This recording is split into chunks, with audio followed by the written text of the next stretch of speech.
the serene core of Barnwood artisans. Consistent, modest, and consistently sincere. For many years, Johnny Jett has captivated audiences through his skill and charisma, transforming discarded wood into exquisite works of art.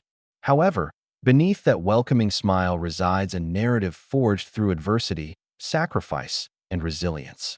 From his origins in rural Kentucky to his service in Vietnam, Johnny's existence has been anything but straightforward. And just when it appeared that he had ultimately achieved tranquility by pursuing his greatest passion, a startling rumor regarding his demise incited a wave of frenzy among his admirers. So, who is the individual behind the legend? What exactly transpired with Johnny Jett? Johnny and his elder brother, William Eugene Billy Jett, were brought up in a tightly bonded Methodist household where devotion to faith and family took precedence. Childhood in rural Kentucky was straightforward, yet filled with numerous adventures.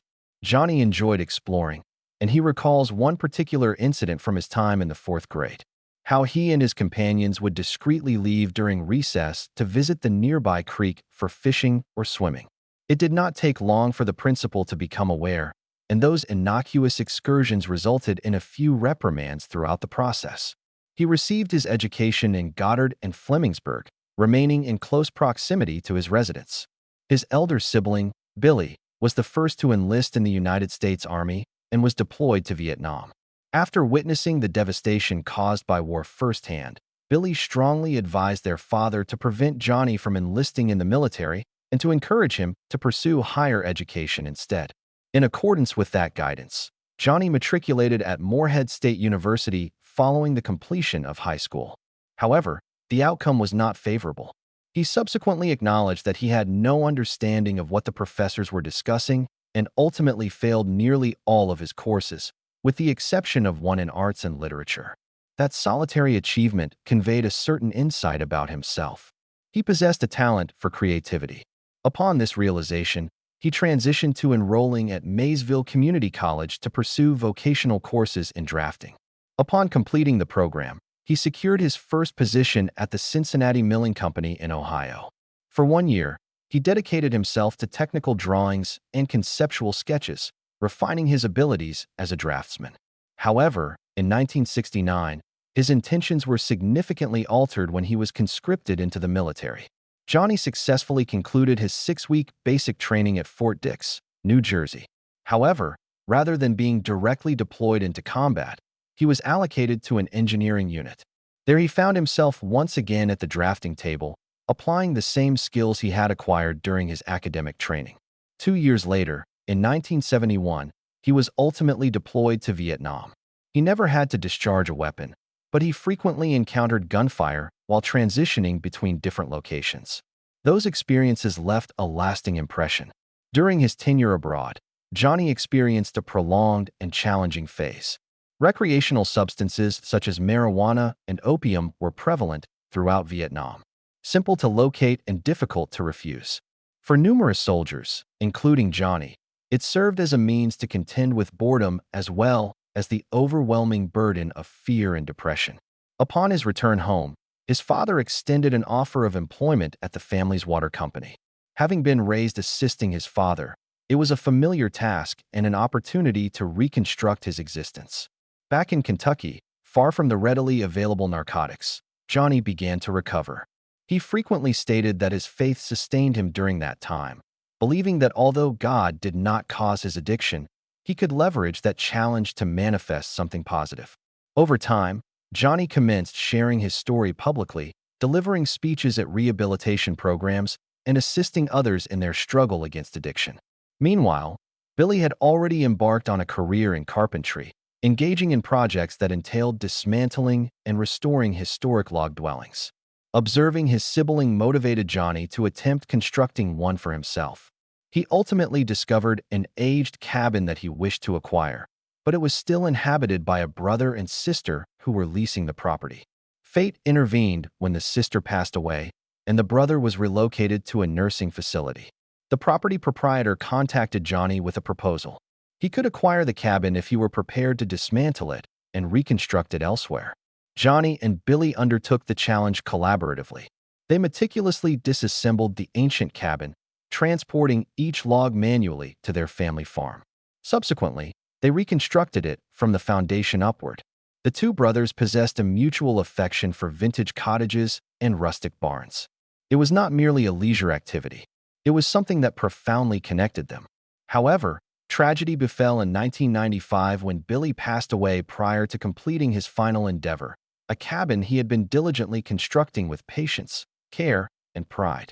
Motivated by a desire to honor his brother's memory, Johnny resolved to complete what Billy had begun.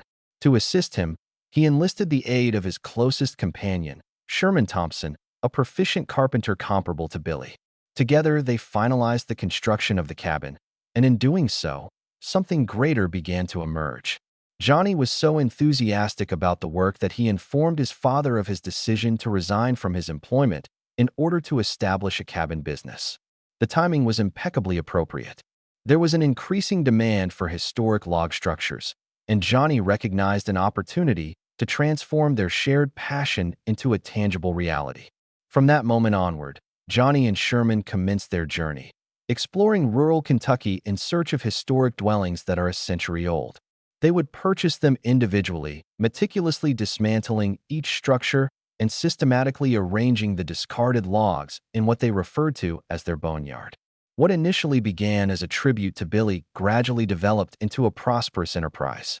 Soon thereafter, the two companions gained recognition as dependable providers of aged, authentic wood.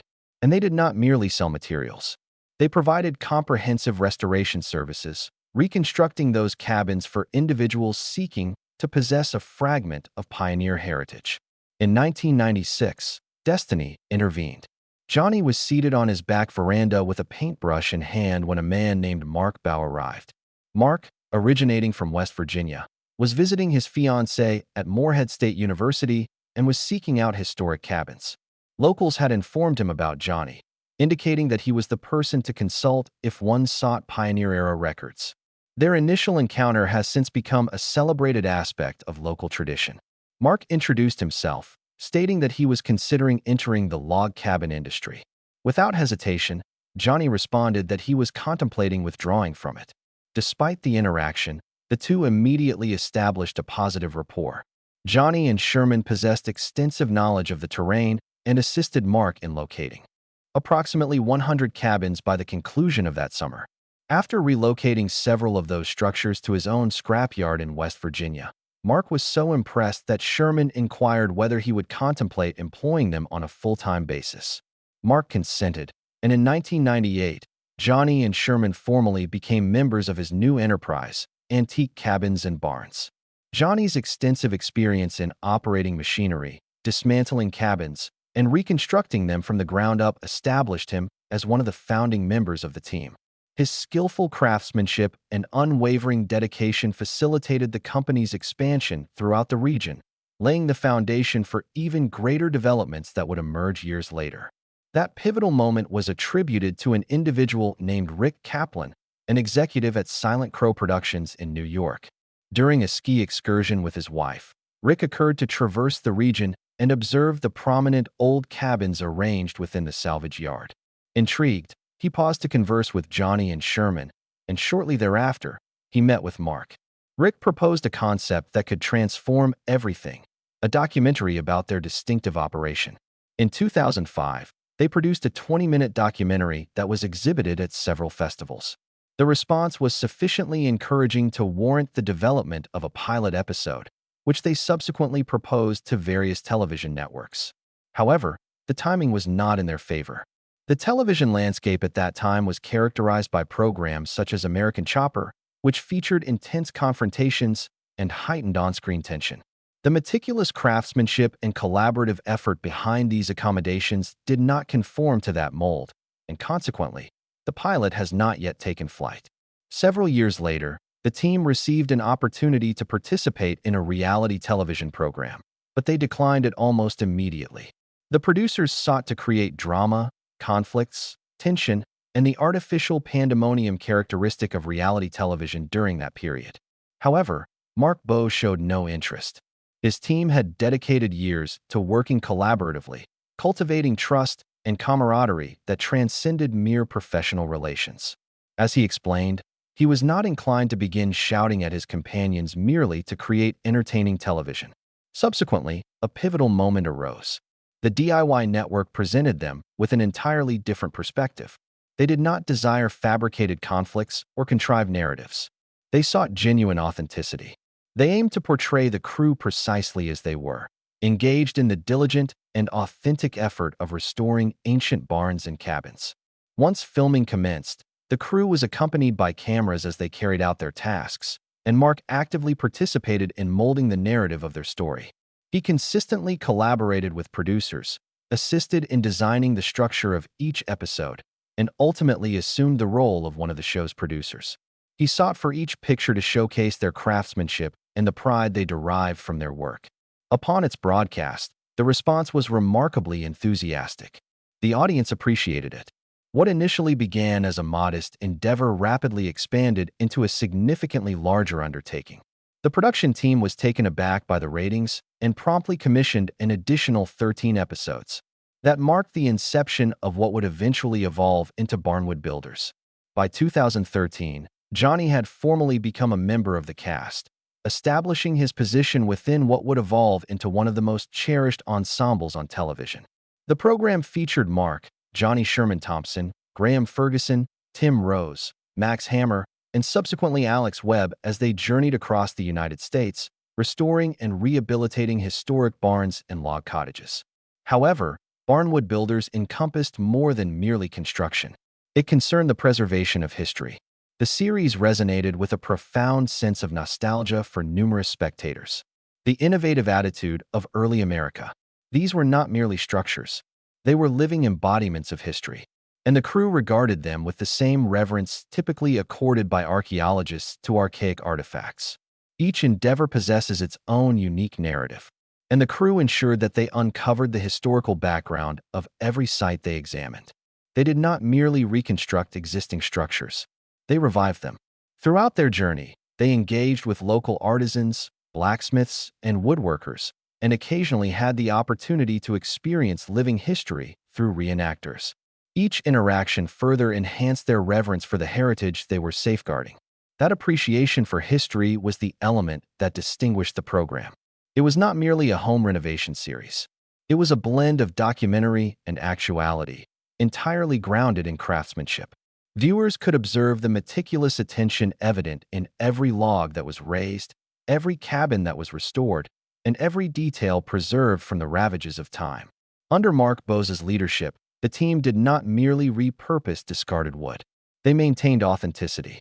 If a timber could not be reused in one cabin, it was repurposed as a replacement in another.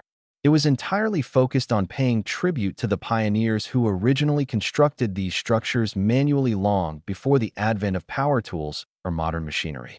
Now, the inaugural episode of Barnwood Builders commenced with a narrative that delved profoundly into American history. Johnny and his team were assigned the responsibility of retrieving logs from a large stable in Depot, Indiana. Originally constructed in the 1830s by Josiah Lincoln, the uncle of President Abraham Lincoln. It was an extraordinary undertaking, both in its legacy and its scale. The barn measured 26 feet in width, 34 feet in length, and 15 feet in height, with timber beams each weighing up to 1,200 pounds. Each artifact bore a narrative, and the team handled it with meticulous care and reverence for the craftsmanship of that period. Unlike contemporary buildings, this barn was constructed utilizing timber pegs rather than nails, a distinctive characteristic of 19th century craftsmanship. Typically, the crew would employ machinery to remove the roof. However, this time there was an exception. The proprietor requested that the roof, siding, and trusses be meticulously preserved, materials he intended to repurpose for a new barn. It entailed increased manual labor. However, for Johnny and his team, the historical significance of those boards justified the effort. After all beams and planks had been securely dismantled, the crew transported the materials entirely to the Blue Ridge Mountains of Virginia. There, a contractor would convert the salvaged timber into a contemporary new residence, demonstrating that the past can endure in an elegant new incarnation. Such tasks were arduous, yet the personnel rendered them seemingly effortless. They collaborated with a friendly rapport founded on mutual trust. As one individual expressed, they did not perceive themselves as superior or subservient, but rather as a cohesive unit operating in harmony, with each member understanding their roles and responsibilities and the appropriate timing for their actions. Central to that team was Johnny Jett. From the outset, Johnny contributed a distinctive combination of expertise, intelligence, and congeniality to each endeavor. Along with his team, he journeyed extensively into rural America, undertaking projects that converted dilapidated barns and neglected cabins into habitable, contemporary masterpieces. His true prowess manifested when he took his place behind the controls of a piece of massive machinery. He operated those substantial instruments with the skill of an artisan, demonstrating precise and composed mastery. Although he is the most senior member of the team, Johnny demonstrated greater diligence than all of his colleagues. Whether deconstructing rafters or removing sheets of metal, he proceeded with deliberate intent and vigor. His work demonstrated that even devastation could be regarded as an art form when executed with purpose and reverence for what preceded it. Mark Bowe, the team supervisor, frequently stated that Johnny was the most skilled equipment operator he had ever observed. A genuine artisan who consistently maintained his meekness. That modesty rendered Johnny a beloved figure among fans. His wit was evident even in online interactions, such as during a Reddit Q&A when his grandson assisted in responding to fan inquiries. When queried about his proficiency in operating a forklift, Johnny humorously remarked that it resulted from years of experience and a reluctance to disembark from the equipment. However, beneath the humor was a man who cherished his craft, his community, and the majesty of the world surrounding him. He frequently discussed how the program transported him to remarkable destinations, with the Four Corners region emerging as one of his preferred locations. Originating from the verdant regions of Appalachia, he was captivated by the expansive desert terrains and their abundant diversity of hues and shapes. The Barnwood Builder team subsequently issued a sincere tribute to Johnny on social media, describing him as an artist, a man of faith, a master craftsman, and, most importantly, a loyal friend. That affection extended beyond the workplace. Johnny frequently hosted fellow cast members at his cabin in Fleming County, Kentucky, where numerous evenings were spent sharing stories and creating memories. Mark Bowe once stated that Johnny's residence and the neighboring community resembled a second home to him, exemplifying the authentic friendships that characterized their relationship both on and off camera. During filming breaks, the personnel occasionally engaged in personal restoration endeavors. Johnny, who had been restoring pioneer-era structures well before the program commenced, once uncovered an ancient chapel that was deteriorating due to structural failure. Recognizing its inherent potential, he recovered the remaining quality timber and commenced its reconstruction in Fleming County. When the remaining crew members discovered his actions, they united to assist in dismantling the remainder of the structure. The production team promptly recognized the significance of the moment and chose to highlight it on the program, despite it not being scheduled for that season. As Barnwood Builders gained prominence, enthusiasts eagerly sought the opportunity to visit the renowned boneyard, where the crews stowed and restored antique logs. However, safety regulations required visitors to observe it from behind the fence. It was not a tourist attraction, but rather an active construction site. That authenticity contributed significantly to the show's widespread admiration. Each episode showcased genuine clients and authentic projects, without contrived constructions or scripted narratives. Mark B. explicitly articulated that commitment to authenticity from the outset. He declined early network proposals that aimed to introduce artificial conflict into the series, opting not to transform authentic friendships into televised disputes. He aimed to maintain emphasis on the craftsmanship, collaboration, and historical significance. That decision endowed Barnwood Builders with its core identity. Originally broadcast on the DIY network, the program transitioned into a new phase in November 2022 when Chip and Joanna Gaines rebranded the channel as Magnolia Network. They independently selected Barnwood Builders to join their new lineup, thereby providing the series with renewed visibility and a broader audience. The wager was successful. Viewership surged dramatically, increasing from 60 million households to nearly 500 million globally. However, An unforeseen rumor emerged, serving as a reminder of the inherent fragility of success and the underlying truths associated with it. When the rumor circulated that Johnny Jett had died, admirers of Barnwood Builders were taken aback. It disseminated rapidly, and initially, the majority of individuals accepted it as true. Given the rigorous nature of his duties, including transporting large logs, dismantling aged barns, and restoring historic cabins, it did not appear unattainable. The work is physically demanding, even for the youngest members of the team. For an individual of Johnny's age, it was effortless for others to assume the most unfavorable scenario. Prior to the emergence of the deception, viewers had been expressing concerns regarding Johnny's well-being. When admirers encountered an online obituary for an individual named Johnny Jett, a rapid surge of concern ensued. However, upon closer examination, everyone recognized that he was an entirely distinct individual from Houston, Texas. The relief was instantaneous. Hopefully, Johnny's wife Donna and his grandchildren Jonathan and Nicholas, the offspring of his late son Johnny Eugene Jett, who passed away in 2017, were not overly distressed by the false news. When Johnny learned of the death hoax himself, he was startled. However, in the customary Johnny manner, he accepted it with composure. Instead of becoming agitated, he concentrated on the abundant expressions of love and kind words that ensued. That optimistic perspective accurately characterizes him. He is a man of faith, guided by his conviction to follow wherever his Savior may lead. Enthusiasts of Barnwood Builders recognize that Johnny consistently demonstrates unwavering commitment to arduous labor. Whether enduring extreme heat or frigid temperatures, he consistently remains present with a smile and a composed demeanor. His positivity and dedication have become integral components of what renders the program so exceptional. And he is fortunate to have a supervisor and colleague such as Mark Bowe, who is profoundly dedicated to supporting his team. Mark has also prioritized the well-being and recognition of the personnel members who have been with the team since its inception. Like Johnny, they have a comfortable retirement awaiting them. Beyond his television appearances, Johnny remains actively engaged in his artistic pursuits. He produces rustic, handcrafted items that demonstrate his profound respect for history and craftsmanship. His Joafing Zai Wangsang Xing Su Chu So, Zhang Shanfisungen, Doichi Chong Zhao Li de Rui. With an estimated net worth of approximately $400,000, Johnny has established a stable and fulfilling existence for himself and Donna. They generally maintain a high level of privacy regarding their personal affairs.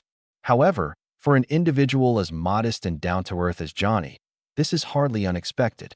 He continues to appear routinely on Barnwood Builders, and his role remains indispensable. Together, Johnny, Mark, and the team have challenged long-standing stereotypes regarding Appalachian artisans. They have redefined the concept of being a mountaineer, demonstrating to the world that it fundamentally involves dedication, perseverance, and pride in one's skills. Their endeavors lead them throughout the eastern United States, where they identify aging barns and cabins in need of preservation. And when the team encounters a challenging or hazardous task, Johnny is the individual they rely on to manage it. His meticulousness, forbearance, and profound respect for the materials render him indispensable. Each time he restores a fragment of history, he experiences a sense of becoming an integral part of that narrative. Within the restoration community, Johnny is recognized as the composed and proficient demolition specialist, the individual who accomplishes tasks efficiently and without unnecessary fuss or spectacle. He has been a fundamental member of Barnwood Builders since its inception. It is difficult to envision the program without his presence. The day supporters became aware that the death rumors were unfounded. The collective expression of relief conveyed the sentiment clearly. The producers and cast members evidently have no intention of decelerating, and Johnny shares this determination. As long as there are barns to dismantle and dwellings to preserve, he will remain engaged in his preferred pursuits. He frequently contemplates his fortunate position in being able to earn a livelihood from a pursuit that brings him pleasure, reminding others that those who are able to engage in their passions daily are genuinely the fortunate ones. Despite his achievements and the renown he has acquired in later years, Johnny continues to perceive himself as an ordinary individual. In his perspective, he considers himself to have been merely fortunate. And perhaps, as he often remarks, God has developed a considerable fondness for